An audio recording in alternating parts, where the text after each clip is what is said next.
All right. And we are live. Hello and welcome to Developer Insights. I am David. And I'm Justin. And together we are the leads on game development and design here at Codename. We also founded Codename, so we've got that going for us too. We will be your hosts for this episode and for every episode. Because when we're not here, the show doesn't happen. 100% true.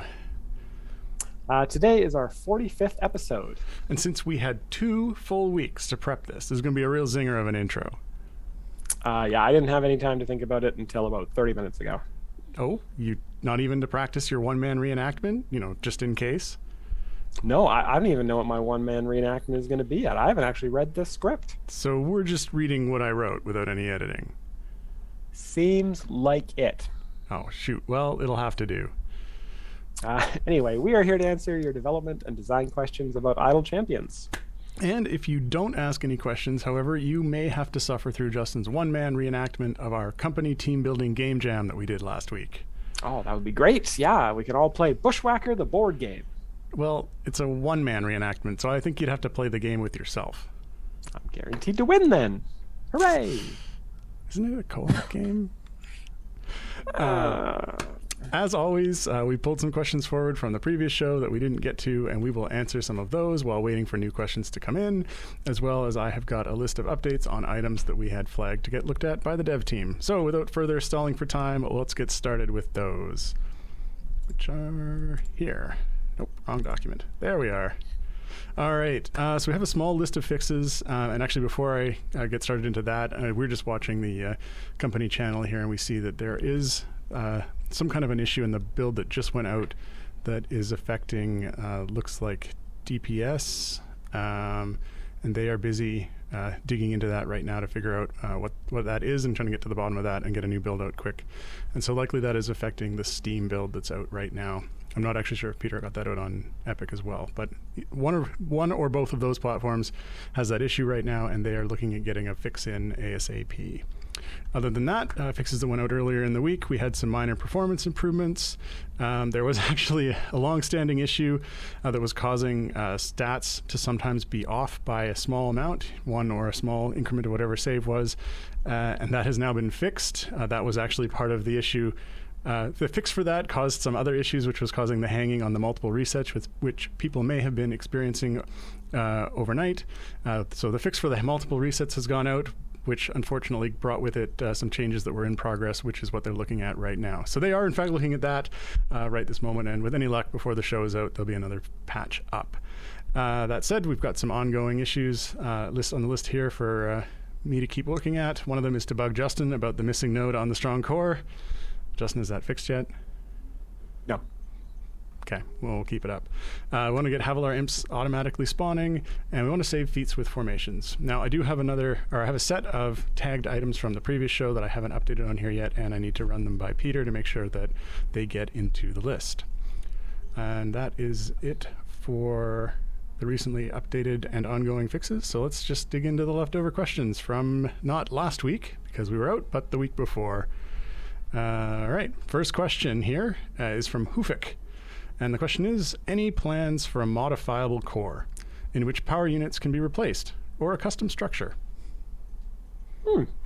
I think that's a really interesting idea. My first impression, sort of thinking of that, is that it would probably be very hard to balance that kind of core, because we do try to keep all the cores relatively well, not closely balanced, but balanced in their niche. So each core kind of has a niche where it works well, and we'll continue to do that as we roll out more cores moving forward. But I think that if you could just pick which outputs or where they go, I think it'd be very easy to kind of get a core that was was very easy to max out all of the outputs and have it just be the outputs you want. So probably not going to do something like that, but we are planning to put more cores into the game so that you have, rather than just having one core per party, that there's multiple options for each party.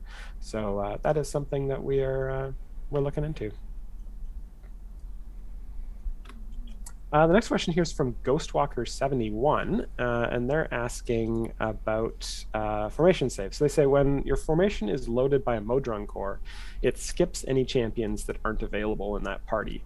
But when loading a formation save or clicking the 1, 2, 3 buttons, you get, and if there's a locked out champion, you get a pop-up that either gives you the option to load all champions or no champions. Can we get a third button that loads all available champions and familiars? Yeah, I mean, that's the fact that functionality is absent there seems like it is like an extra piece we could add. I don't see why not.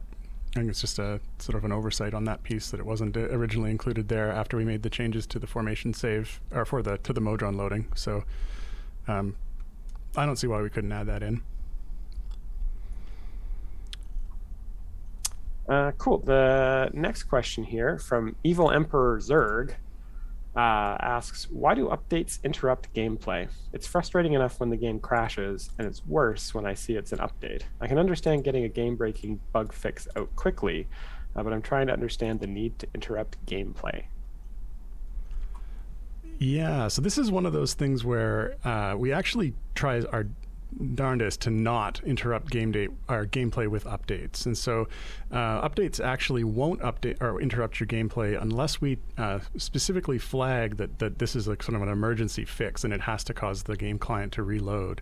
So I'm not sure when the most recent one we would have done for that was. I think we did do one about a month ago. It was a little while ago. Yeah, it's very, very rare. But between that and the previous time, it had been measured in months in the time that we had done something like that. And like I say, we usually avoid doing it. We don't want to interrupt your gameplay, but will do it if it's a case that really is kind of an emergency update and it has to be changed to make sure that, like an exploit isn't being continued to be taken advantage of, or something's rolled out and it's actually just really broken and could leave games in a state that would be difficult to recover from. That said, I don't remember exactly what happened with the most recent one, but yeah, it's something we really try to avoid doing. Okay, next question here is from Smuggle Byra. You said that you want Havilar to spawn with imps, but was this not the case before her nerf? I did not have her at that time, so I don't know if there is a difference. Yeah, so my recollection of the Havilar bug or the Havilar issue is that she was spawning with her imps due to some sort of unrelated bug, and it wasn't intentional nerf to have her, it wasn't intentional that she spawned with her imps in the first place. There was a bug of some sort that caused her to spawn with her imps, and we fixed that bug, not necessarily specifically for Havilar, but just it was a bug in general, is my recollection, and it affected Havilar spawning with her imps in some situations. So the TLDR is it was never the intention for Havilar to spawn with her imps, but I can see the reason that people would want that, and so we want to add that functionality. But the fact that functionality existed and then was taken away was related to a different bug. So we do want to put that back in at some point, but it's not something that we removed intentionally, kind of thing. All right. Well, I see you've been busy highlighting these, so we can just jump right in. I've highlighted some, yes.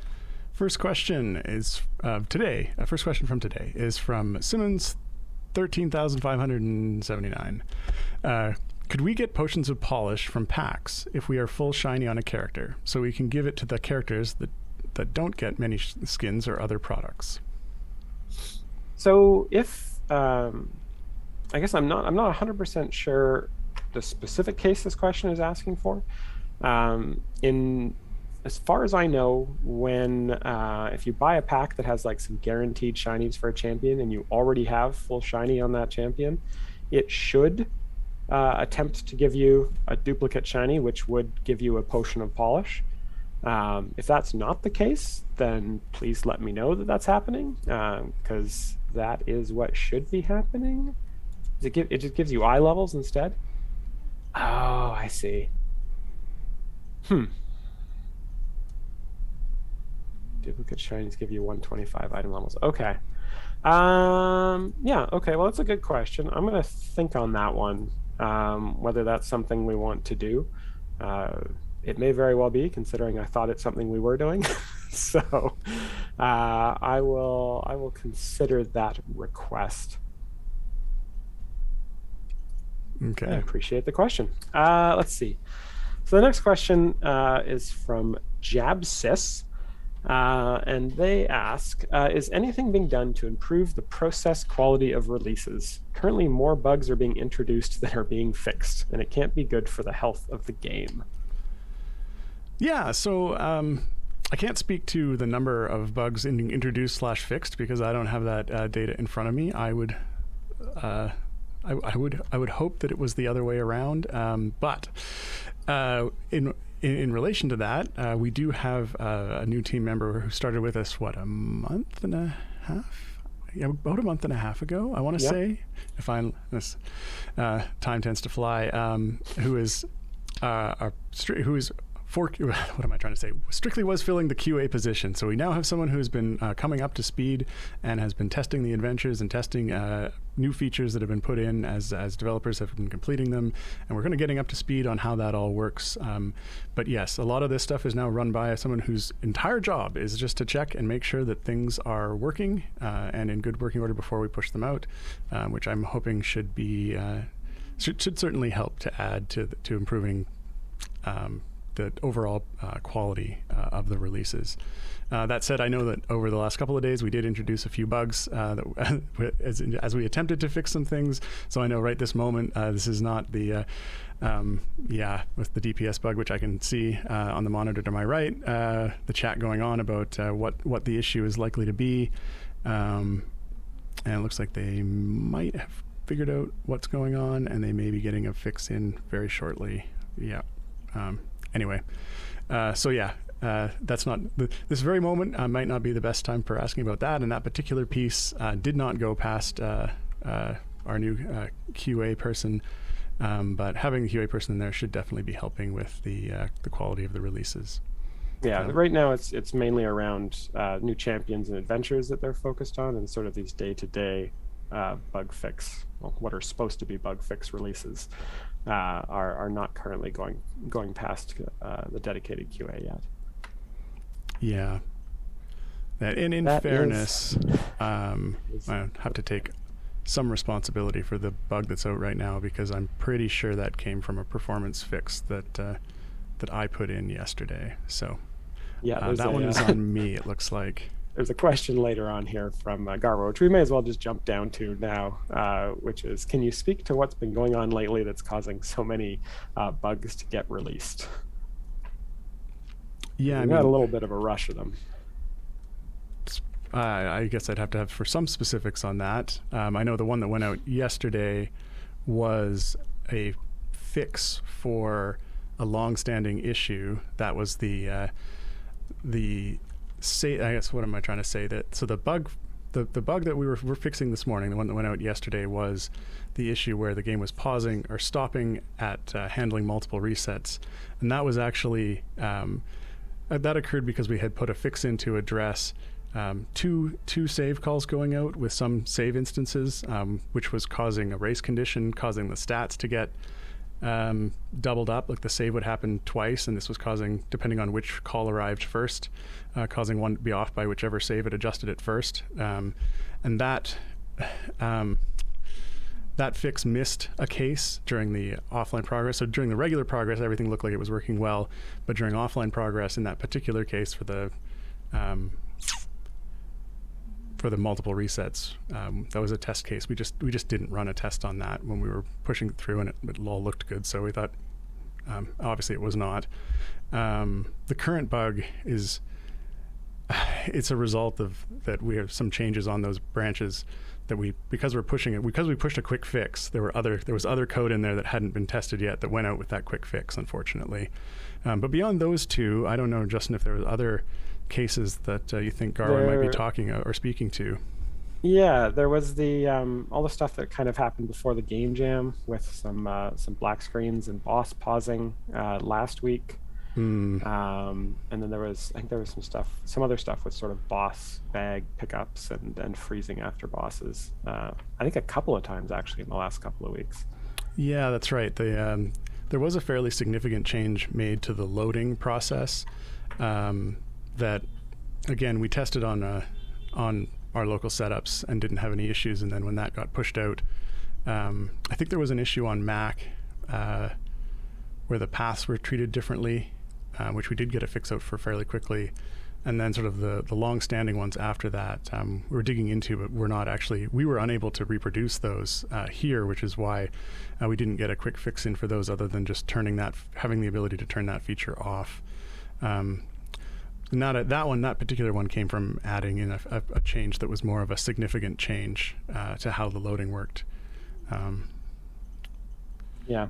Ironically, we've actually spent the last little while. We've been trying to do some optimizations to the game code, and one of the problems with trying to do optimizations and even trying to do bug fixes to a game code or to a code base that is mature as Idle Champions is just everything tends to be interconnected in one way or another. And so, an innocent change over here to cause store graphics to load more quickly can ripple through the system and start to cause completely unrelated bugs, which is why a lot of times they don't necessarily get caught in the sort of the QA that the developer who was implementing the change kind of does themselves. And so it's really unfortunate, but the end goal here is that at the end of these optimizations, everything comes out a little bit better. Yeah, I mean, certainly the changes made to the graphic loading were significant in performance. We're talking a difference of loading on the store page in particular from, I think it was something like, 2 or 3 seconds to load the next page to literally like a quarter second instead. So it was a very significant improvement. And when you were looking at a system that wasn't sort of under sort of a medium performance level, more of a higher performance level, it went from being like a quarter second to being basically instantaneous. And that was something that made it a lot better experience. So aside from the bug that went out with it, it actually made the experience of using the game better. So we're going to keep doing those. Unfortunately, I don't say beyond. I mean, we need to keep testing that. So some of those things do get out with less testing than they should. So, yeah. Cool. Let's move on to maybe a lighter question from Devil Crayon, who asks, "How was the game jam? The jam got gamed?" Yeah, so the game jam was something that was, if for those of you who were not aware, we took last week for sort of a company team building event. We had our external folks flown in, and everyone got together. We had a social activity, and then we did 3 days of game jamming where, we had a theme. I think the theme this year was You're not supposed to You're be not here? supposed to be here was the theme. Yeah. And I think we ended up with 9 teams. We've got about, what are we at, like 37 people, I want to say, right now? Total staff. Anyway, there were 9 teams that split up and made, I think, 5 different video games and 3 board games. Or am I thinking, or was it 4 board games? 1, 2, 3, I think it was 4 board games. Yeah, and despite the high time crunch, because a game jam you have very limited time to do that, I think every team managed to produce a game that had a start, a play, and an end condition, and it was all a lot of fun. And I think a lot of people got to do things that they don't necessarily work on in their day-to-day job, and that I'd say it was really quite a success. I personally made a game with a raccoon that sneaks around and frees its raccoon buddies from evil wizards, which was definitely a change of pace from what I normally work on. So got a kick out of that. And yeah. Yeah, I made well, like we kind of said in the intro, I made a board game version of Bushwhacker, which is one of our older games that still gets updates every week or every couple of weeks. And it was really fun to kind of stretch my legs and do just a different kind of thing than making video games. It's a very different process for designing a board game than designing a video game. Yep. Yeah. Okay. Next question is from Vovcast, and the question is, how is New Blessing Brisk Benefactor work? How does the New Blessing Brisk Benefactor work? It does nothing visually, the same as Area Goal for Mert 750, same rewards. Does the new Brisk Benefactor also reduce Patron Influence reward for completing variants or not? Brisk Benefactor, local, reduces area quest requirements by 4% during patron variants / free plays.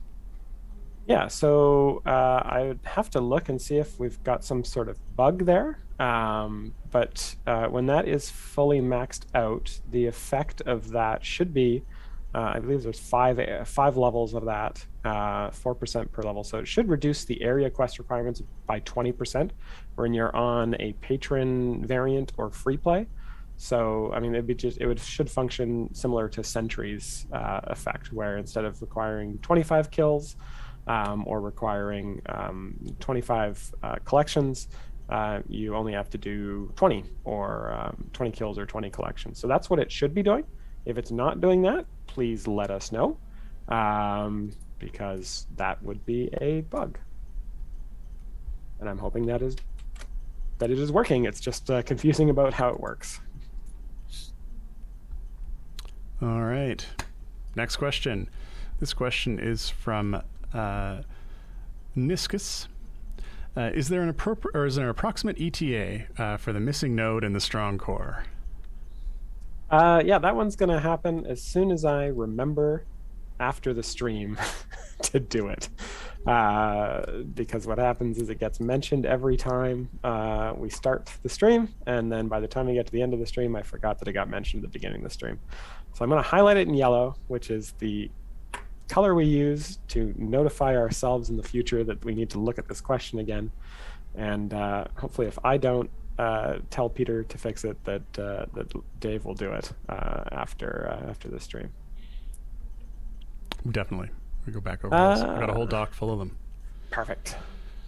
The next question is from Emote, who asks, why does the game download the cast definitions every time it loads now? Surely that's bad for the servers as well as the players' data allowances. Yeah, so this is a funny one because I saw this mentioned a couple of weeks ago, and I started looking into it because I thought, hey, that's definitely a problem. Initially, I thought from my initial test that it was happening, that it was reloading them, but actually it turned out that while I was doing this on the development server, that other people were clearing the cache, and this is why it looked that way. And then checking on live, it did not appear to be doing that. That was not happening. So it is possible that there's something that's causing this to be more frequently cleared, because the cache is actually they're checksummed, and it should check against what it has cached. You can check this yourself if you have if you're looking at the log for the call. You can make it again in your browser and see that it doesn't download it again, or I guess even just closing and reloading the game immediately. You should see that it's not re-downloading those. If you're finding that is true, that you can close the game and open it again and have it immediately re-download them, I would like to hear about it. Because, like I say, I was testing it, and I found that initially it looked like that might be the case, but then on further investigation, it was not. Chat are saying it's because of the time to event keys that change on every load. So the time to event keys do change they're changing, but they're not causing the cache to change. In other words, if the APC was cleared, if the server's memory cache gets cleared, then it would cause the definitions would no longer match the checksum, even if they hadn't been changed because of that key. But something would still have to cause the server's memory cache to be cleared. And so, like I said, I think it was happening more frequently, but certainly not every time. That said, I think those time to event keys were pulled out recently by Jacob, who was working on those, specifically because the purpose for them to be in there was to give a countdown in the store, and they actually weren't updating until something cleared the cache, and so they actually weren't performing their expected functionality to begin with. So I think what's happening, or was happening, was that more frequently they were getting cleared, but certainly not every time. And I think that code has been pulled at this point because Jacob discovered, like I say, that it wasn't doing its intended purpose, which was to allow actually showing a countdown there, because those numbers would have to update on a regular basis. So those numbers, I believe, are now being sent back with the store call and not in the definition data. But certainly, if it's still happening, someone let me know, and I'll flag this just to check in on it again, because we definitely don't want that to be happening. I mean, it's a bad experience on players' end because the definitions are quite large, and it's also bad for the servers because that's just additional load that's not necessary. So, but it shouldn't be a problem right now. That's my understanding. But like I said, we'll check into it again. Oh. So the next question is also from Emote. More technical questions. Ken asks, can you make it so the save when exiting the game doesn't get ignored by the server due to rate limiting? Right now, it's causing rollbacks. Yeah, so that I don't know anything about rate limiting. There's no reason why the call to the server should be being ignored. That one doesn't sound right to me. Justin, are you aware of anything like that? I mean, there's that issue that I see all the time on dev where like the save call when you click to close the game doesn't go through the first time until it does the re-request. But that has existed for a long time on dev, and I've never been able to figure out why it's happening. And I think a bunch of us have looked into it as well and not been able to figure out why it's happening. Yeah, but I mean, there's certainly normally if you just wait for the re-request on that one, like the game will close after 15 seconds. Yeah, and there was a threading issue there that appeared to be that if the call didn't go out on the right thread, it just waited on that. I see in the chat even saying that you rate limited server calls a few months back to fix the Briv calls, but that's not what we did. What we did was we changed the rate at which the saves happened during Briv skips, which was 100% unrelated to the close call. So it wouldn't be causing that. And certainly server calls in general are not rate limited. Okay. All right. The next one's another fun one. If you want to do this, we want to do this one. Sure. So this is from the Triple Deuce, who says, what is CNE's stance on the Google Analytics? They call it a mishap, but the Google Analytics issue of a couple of weeks ago. Yeah. So I mean, this is one of those ones, and I think Triple Deuce, that name sounds familiar. It's probably one of the. It seems like that was one of the people commenting on the Reddit thread, which I did go back and forth a little bit with people on. I mean, for those who are unfamiliar, we have been having some issues specifically with our, I believe it's Chinese region players who've been unable to reach the game servers. We've been having quite a few reports of that. And so what we wanted to do was find a way that we could get the game to report to us that the game had been launched, but that the player in question had not managed to load the game. And so let's see, what do we end up doing with that? So we were thinking what we might do is actually set up another server somewhere probably nearby, maybe on Amazon's sort of Hong Kong server area, and have that be as a proxy so that they could connect to if they couldn't connect to our main servers, that could maybe proxy through there and let us know. But somebody, actually, I think it was a developer that had been working with Peter, had suggested what they had done in a previous game for tracking that is they just hooked in Google Analytics and been able to send the loading call, and then the data loaded call, and be able to say, hey, we know that that the player actually managed to get through to our server, or that they did load the server, or they did load the game. And so from that, because Google servers are like basically everywhere, as opposed to our servers, which are all in the US, that kind of sidesteps that issue of server connectivity. So basically I looked into the API for that, and I booked up a little call so that we could send a message that said, hey, the game's been launched, and then the game's actually loaded, and we were hoping that would tell us how many players were being affected by this. However, what we didn't think of was that apparently there are some issues, and I'm not a lawyer, so I'm not going to go into any of the legal details, that in the EU there are some of the data that Google Analytics can collect can be construed as personal information, and is something that that is not allowed to be legally collected unless you have some kind of a consent message in front of that. And so that was something that, so of the data that we were sending, the thing that potentially could fall into that category would be the IP.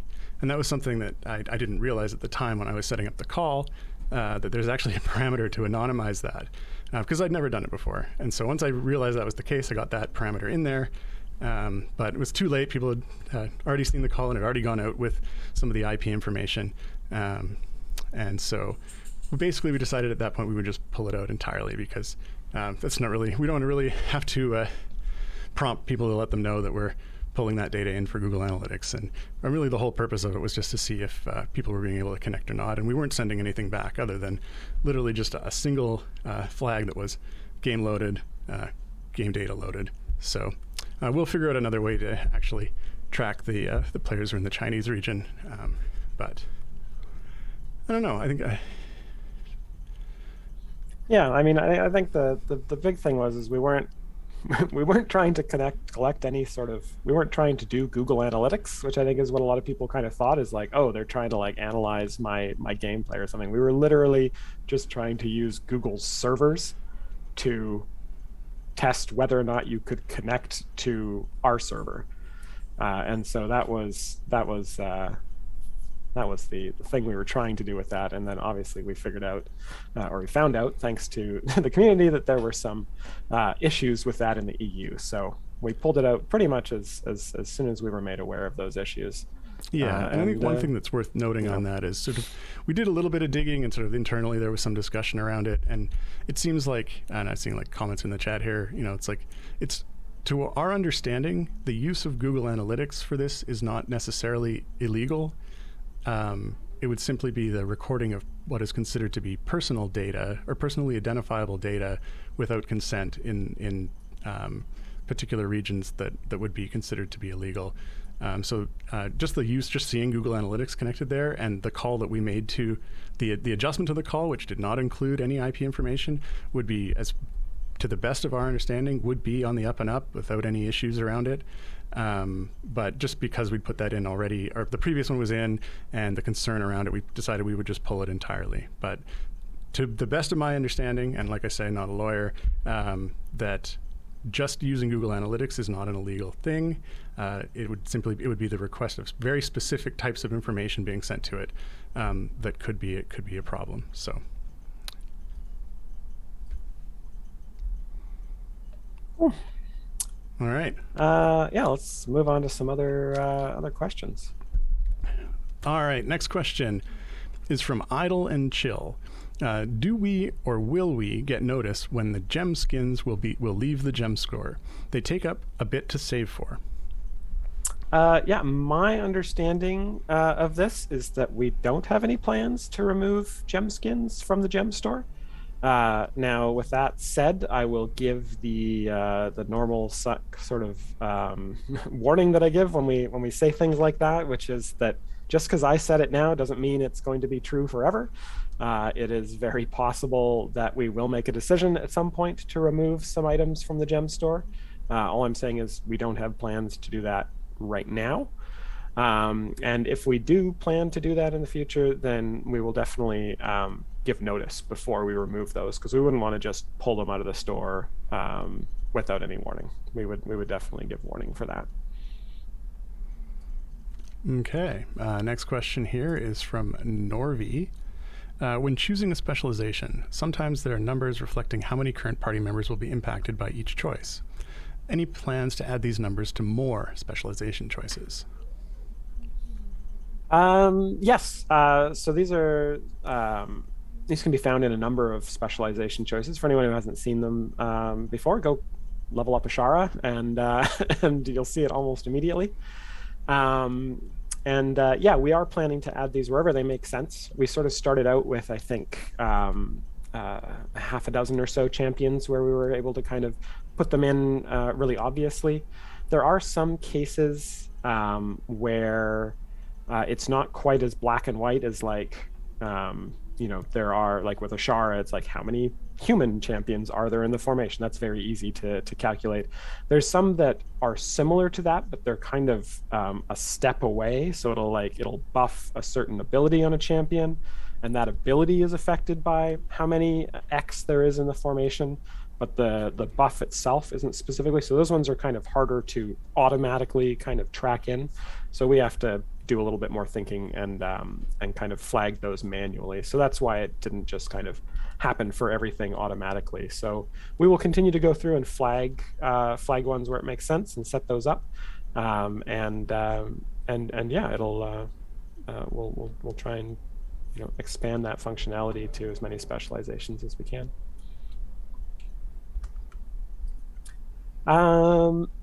The next question here is just for people who have joined the channel joined the chat since we started the show.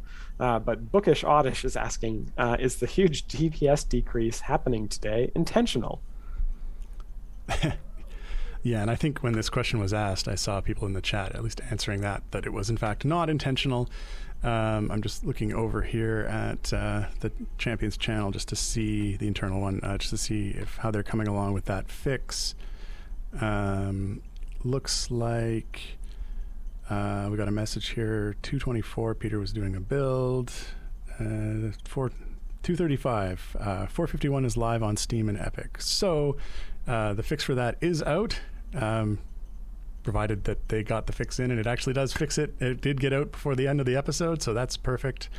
So yeah, so the huge DPS decrease that started, I don't know, a couple hours ago, it was not intentional, and with the most recent update, it should be corrected. So you can grab that on Steam and on Epic. Great. Good to know. Next question here from some sort of potential vegetable. Possible Cabbage would like to know, there have been a small finite number of potions of polish available for free, for example from the patron shops. Some of us used them literally years ago, and there was no expectation that the item would become significantly more useful in the future. Will you ever add more? Yeah, so each patron definitely that we add in the future will come with a potion of polish, most likely. And then they also appear every once in a while in the quarterly events, or the quarterly promos that we do, the celebrations. That's what I'm trying to say. The quarterly celebrations. So I would keep your eyes peeled for those. And when you see the quarterly celebrations, make sure you log in every day, because every once in a while there's a potion of polish in one of those daily chests. And the other thing that I should say here, because I keep forgetting, I keep scrolling down through the question doc and scrolling past it, but we're going to do one of our famous giveaways. So it's famous because I say so. So momentarily in chat, you will be able to enter a raffle to win 42 chests of your choice. The way you will do that is by typing in the magic keyword. The keyword, I believe this week, is 45, which is the number of the episode, if not the name of the episode. And you'll be able to enter that raffle and potentially win 42 chests of your choice. They can be any chests. They could be gold chests. They could be all sorts of different chests. It's actually not the number 45. It's the words 45. Psych. Spelled out. Okay, that is now started. Just copy and paste it. I also try to spell it with a U sometimes. I don't know if it's because I'm Canadian or just don't know how to spell, but it's F-O-R-T-Y and then the word 5.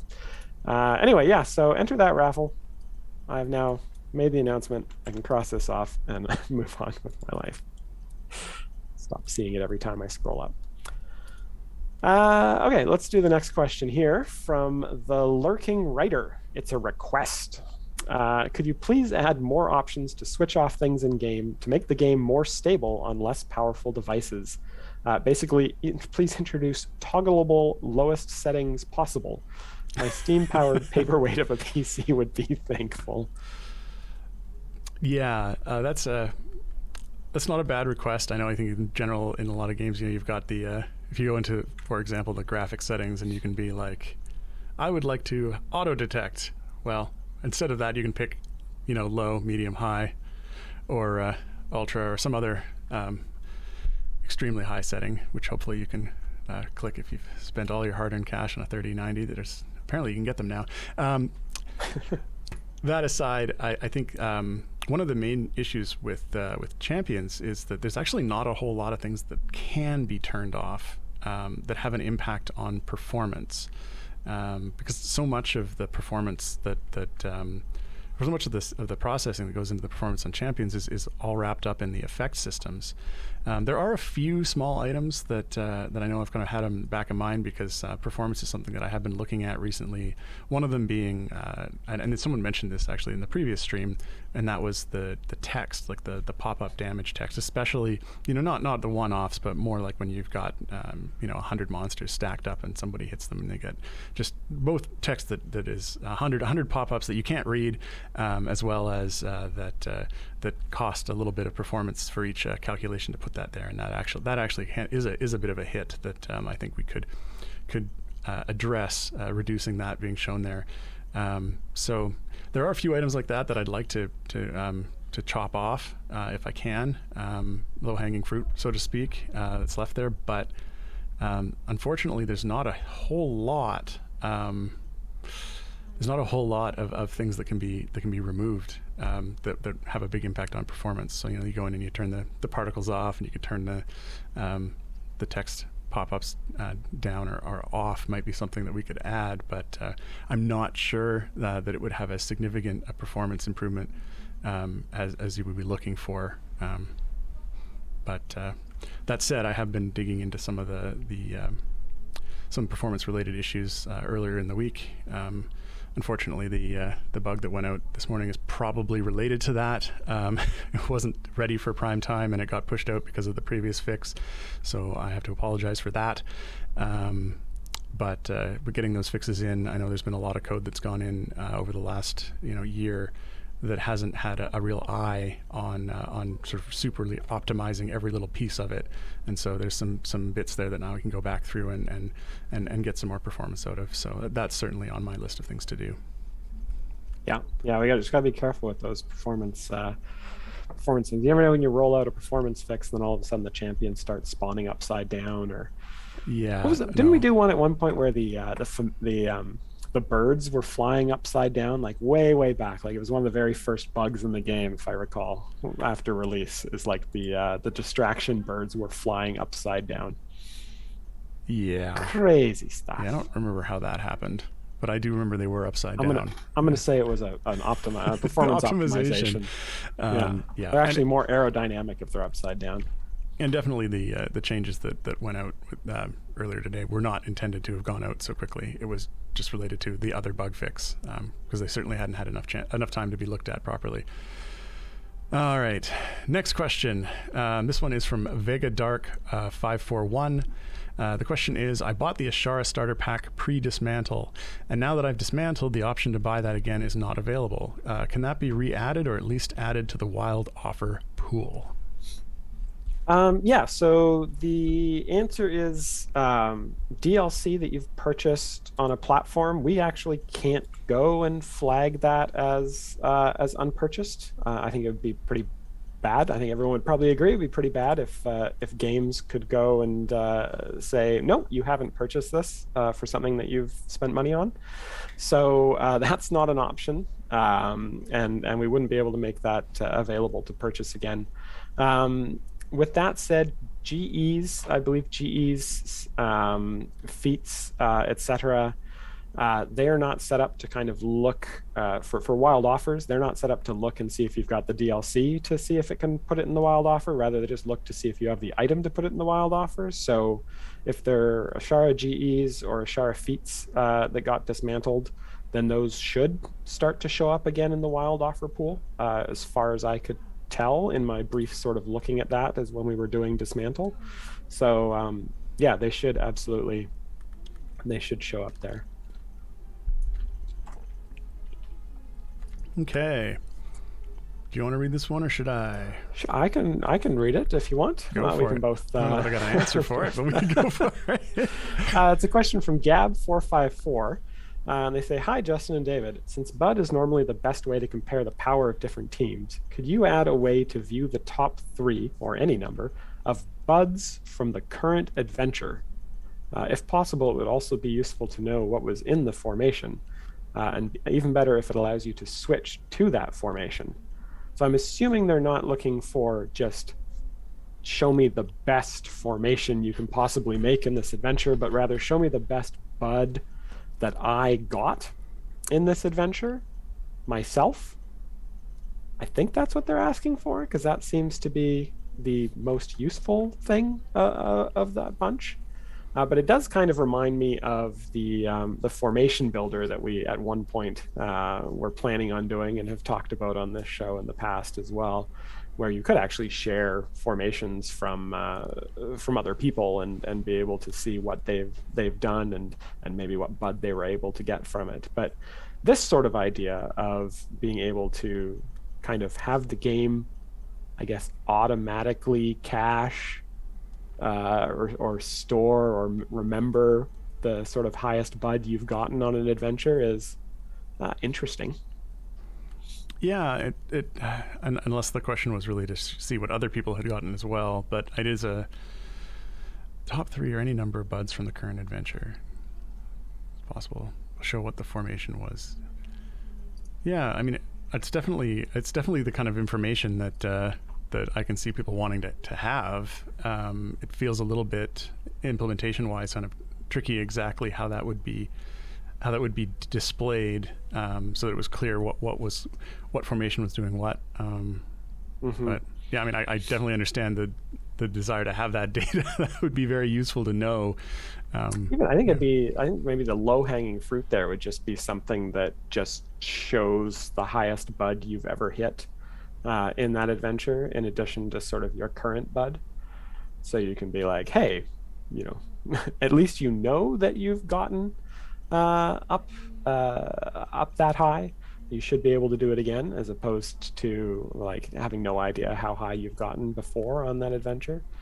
It really just applies to kind of free plays or adventures that you can repeat over and over, with different variants that would affect what your Bud could get to. So you wouldn't want to, go into a variant adventure and say like, oh, hey, my Bud in the base adventure got up to, e to the 200. But my Bud in this variant can only get up to e to the 150 because there's like a slot blocked in the formation or something like that, right? So, right. Yeah, I thought that was an interesting question. Well, just before you started getting into that, there was some talk in the chat about that mustache you got going on there, Justin, and they are actually wondering if you're from the Mirror universe. I think you must be evil, Justin. I'm from the Mirror universe, where everyone in my house has been sick for a week, and so I haven't had to go outside or shave. So that's both why I every once in a while I mute myself. And then that's why I have a really creepy, weird mustache. Garbar says, if it's the Mirror universe, wouldn't that be good, Justin? Oh, ouch. He might have a point. I don't. It's what? I don't have a point of comparison to compare against. Maybe I'm evil. Who knows? Yeah. I mean, everyone's the hero in their own story, right? So. That's right. To you, you're not evil, Justin, and to evil Justin, he's not evil Justin. It's true. Maybe we're just both evil. No, I don't know. Let's see. Next question from JDog2773, who asks a very good question that I myself ask almost every day and at the end of almost every week. But they ask, are there any plans to not release patches at the end of a day or the end of a week? Yeah, I mean, that's something we try to avoid doing. There are the best laid plans, J-Dog. Yeah, we try to avoid it whenever possible. often the releases are weighed against what the release is addressing. If it's a fix, then we do think, well, how many players are currently affected by this issue versus what potential issues might we be introducing, and then if that balance feels like it's best to release it, then we do, and if not, then we hold it off to the morning. We, on a very regular basis, hold off patches until the morning because of that. In fact, even today's release, like the issue that went out yesterday, I think that was not an end of day release. The patch that we pushed out earlier today to address that was also not an end of day release. It was a just before noon release, which is ideal because it means that everyone's still here and able to address and push out another fix, which obviously is the ideal solution or ideal situation to a patch going out that has an issue in it. Obviously, it's not ideal to have a patch go out with an issue in it, but if we're going to release something like that, having everyone around to watch it carefully and make sure that we didn't miss something and then push up a fix if we did, is what we try to aim for. And so working as intended right now for the fix, despite the fact that obviously the intention is not to push out something that's broken. Best case is if it is, we're here to fix it. So on a very regular basis, we look at that at the end of the day and say, nope, we're not pushing it out, or we're going to hold this from Friday to Monday. But every now and then there's sort of a balance of, do we need to get this out and what is actually in this that's new, sort of to what extent could there potentially be an issue. And I don't have a stat list of how many releases go out without any issues versus ones that do, which would be nice for me to have on hand on a time like this. But this is one of those cases where you notice the ones that don't, but you don't notice the ones that go out bug-free. So we do stay pretty well on top of that, but stuff does happen sometimes. Yeah. Let's see. Next question here is from the Lurking Writer, who says it's a query. Not a question. They say, I hear scuttlebutt that C&E are basically redesigning offline progress from the ground up, and that may be the issues surrounding the current version not being dealt with. Can you comment on the veracity of this or lack thereof? So yeah, I think we did mention that. I think it was probably came from us 2 weeks ago, or maybe slightly before that. We're the scuttlebutts. Offline progress is being rewritten from the ground up.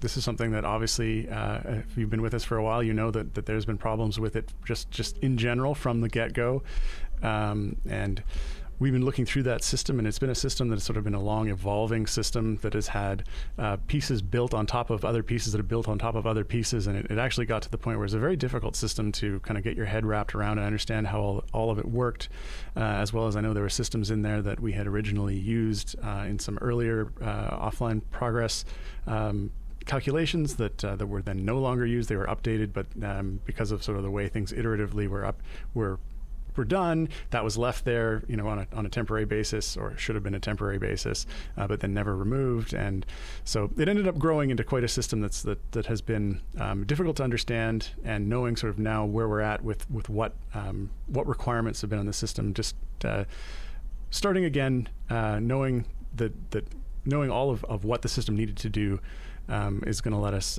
have a much more easier, a much more straightforward to understand system that does what it needs to do right now, and that is in progress.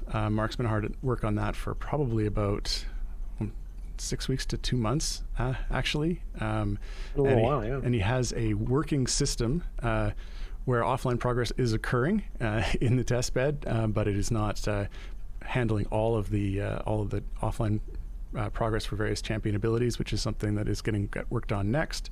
So I don't have an ETA on when that is going to go live. It'll be something that we'll probably get in front of a number of players before we push that out sort of system-wide.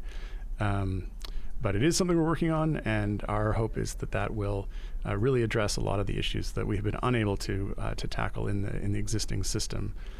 And then and that may be a reason for the issues surrounding current version not being dealt with. And the answer on that is that those were issues that we were working on, and this is our solution to having the issues in the current version, is that we're rewriting it from scratch. And so I think my sort of read on that is that they're saying they're asking if the fact that we're working on the redesigning offline progress is causing us to not work on stuff in the current version of the game. Specifically But around offline progress, or are you they might taking be that related to mean? to they might be asking about specifically in offline progress or specifically just in the game. Like are we? So my Maybe they're read was just that was asking about. specific to Yeah, offline progress. it could be.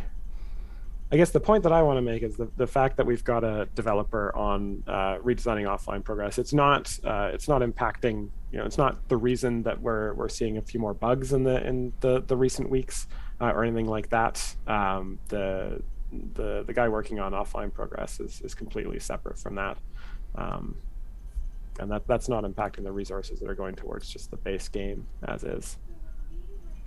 Yeah, for sure. I mean, the bugs that have come up more recently are in things that we're working on in the current game. These are things we were trying to fix that didn't that resulted in additional issues that are also now things that we have fixed. So cool.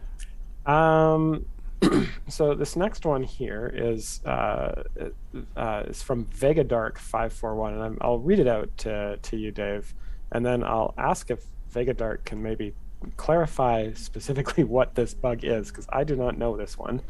But they say, can you speak to the status of the bug on console causing Modron Core and Modron Core settings to constantly revert?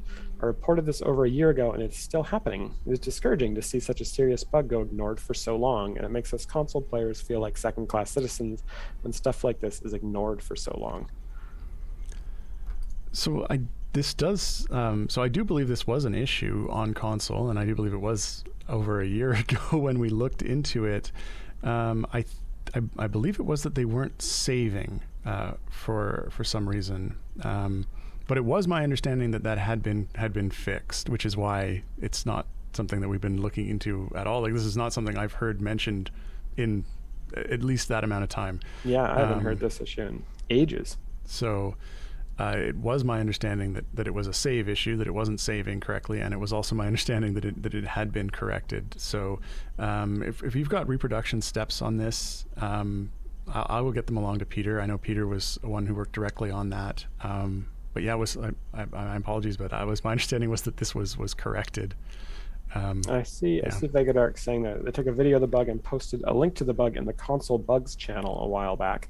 I will say that while our community team and our moderators do view the bugs channel on Discord, the best way to get like a bug report to us is through the support system in game, because that's going to go directly to our support team here at Codename.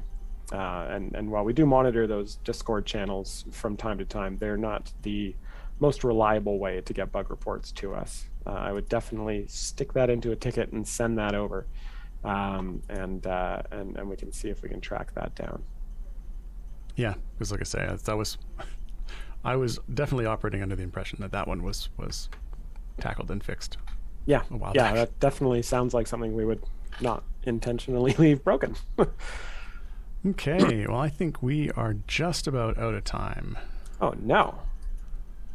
Well, yeah, I guess if that's all we have time for, then if we didn't get to your question this week, don't worry, you'll have another opportunity. I believe we'll be live again at this same time next week, even though it's Canada Day on Friday. I think Thursday is still a work day.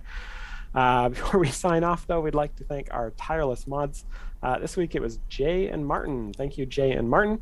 They're the two who copy your questions into our questions doc and generally help to make things awesome. So thanks to both of you. And of course, thanks to all of you for hanging out, watching the stream, and enjoying the game, because without you, no one here would get to do what they do. I guess we'd have to do something else. All right. That's enough for today. Enjoy the rest of your afternoon, everyone. Bye, everyone. Now that that's over, help me get back to my home dimension. No.